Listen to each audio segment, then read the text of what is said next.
আত্মকথা। জীবনের এই শেষ প্রান্তে দাঁড়িয়ে আজ আমি বড় একা। মনে হচ্ছে যেন সেই বেদ যুগ থেকে এমনই একলা ছিলাম আমি। কত আসা যাওয়া, কত দেখা দেখি, তারই আশেপাশে কত স্বপ্ন, কত ইশারা। কখনো বা ভোরের ভাঙা ঘুমে শুকতারার আলো, কখনো বা আষাঢ়ের ভর সন্ধ্যায় চামেলির গন্ধ, কখনো বা বসন্তের শেষ প্রহরে ক্লান্ত নহবতের পিলু বারোয়া।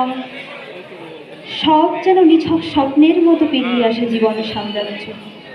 আজ বড় মায়ের কথা মনে পড়ছে, তার গায়ের গন্ধ, তার প্রেমে পরিপূর্ণ দুটো চোখ। আজ আমি ডুবে যেতে চাই সেই নিরাপদ বাহুবন্ধনে, সন্ধ্যার অসহায় অন্তিম রৌদ্রটুকুর মতো।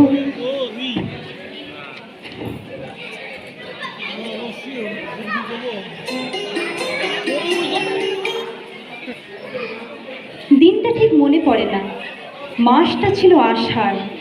মা বলেছিল সেদিন নাকি ভীষণ বর্ষায় ডুবে যাচ্ছিল প্রকৃতির রঙ্গভূমি। স্বয়ং বিধাতা পুরুষ জন্মেছিলেন যে নারীর জরায়ুর অন্ধকার থেকে, আমি সেই নারী হয়েই রজনীগন্ধার মতো ফুটে উঠছিলাম আরেকটি নারীর কোল জুড়ে। সেদিন স্বল্পালোকিত ঘরে আমার কালো মুখের উপরে ঝুঁকে পড়েছিল আরেকটি কালো মুখ, যার কালো স্তন আমার শিরায় শিরায় বইয়ে দিয়েছিল জীবনের ধারা।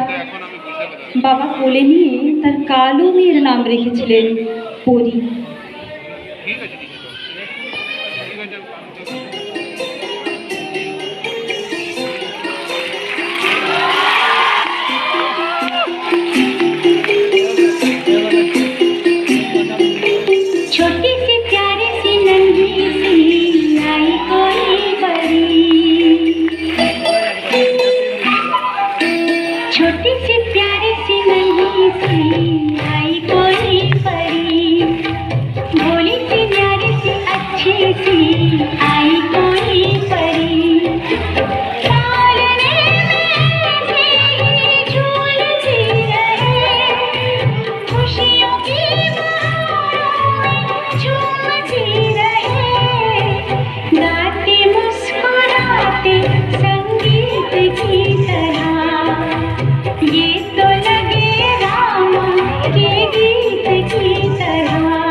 ছেলেবেলা মানেই সকাল বিকেল মাঠে হুল্লোড়। ছেলেবেলা মানেই এক মুঠো রোদ, এক চিমটে মেঘ আর এক পশলা বৃষ্টি। ছেলেবেলার দিনগুলোর কথা মনে করলেই এক পরম সুখ অনুভব করি। তখন আমার বয়স 5 কি 7। স্কুলের ঘেরাটো, মায়ের শাসন, বাবার ভালোবাসা আর স্কুল ছুটির পর খেলার মাঠ, এই নিয়েই ছিল আমার পৃথিবী। কোনো চিন্তা ভাবনা ছাড়া এক মুক্ত জীবন, ঠিক যেন অনন্ত নীল আকাশের মাঝে উড়ান্ত এক পাখি, বাধাহীন বাঁধনহীন। খুব ইচ্ছা করে সেই দিনগুলোকে ফেরত পেতে।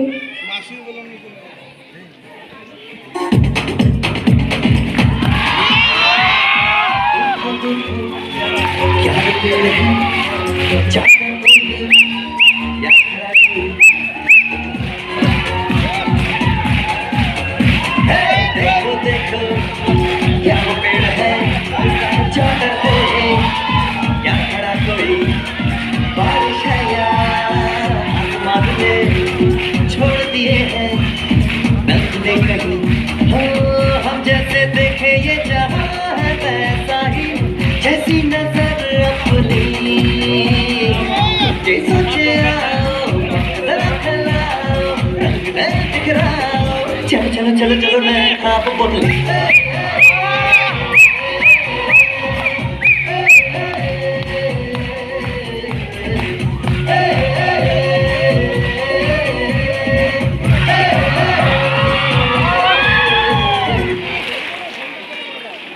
ছেলেবেলার ছোট্ট ছোট্ট ঘটনা দিয়ে গাঁথা আমার শৈশব। ছোট্ট একটা মনের ভেতর ছোট্ট ছোট্ট স্বপ্ন সাজাতাম আর ভাবতাম একদিন মস্ত বড় মানুষ হব, ঠিক বাবার মতো মানুষ।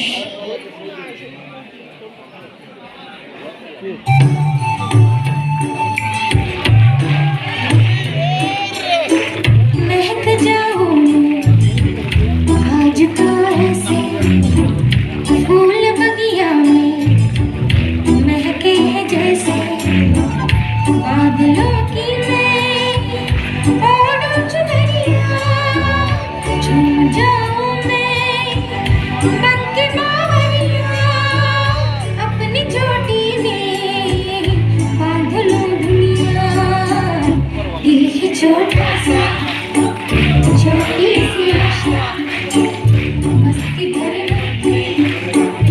भोली सी आशा चांद तारों को छूने की आशा आसमान में उड़ने की आशा दिल ही छोटा सा छोटी सी आशा मस्ती भरी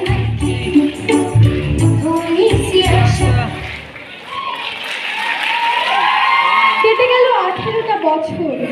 স্কুলের গণ্ডি পেরিয়ে পা দিলাম এক নতুন জগতে। শুরু হলো আমার জীবনের এক নতুন অধ্যায়, কলেজ।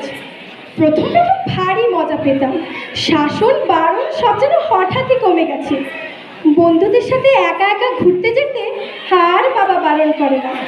স্কুলের বই খাতা নিয়ে বসে থাকা সেই আমি ক্লাস বাঙ্ক করে ফুচকা আর ক্যান্টিনে আড্ডা এগুলোর স্বাদ নিতে শিখলাম। ভাবলাম বুঝি এভাবেই জীবন কেটে যাবে, কিন্তু জীবন হঠাৎ বলে উঠল, পিকচার अभी बाकी है मेरे दोस्त।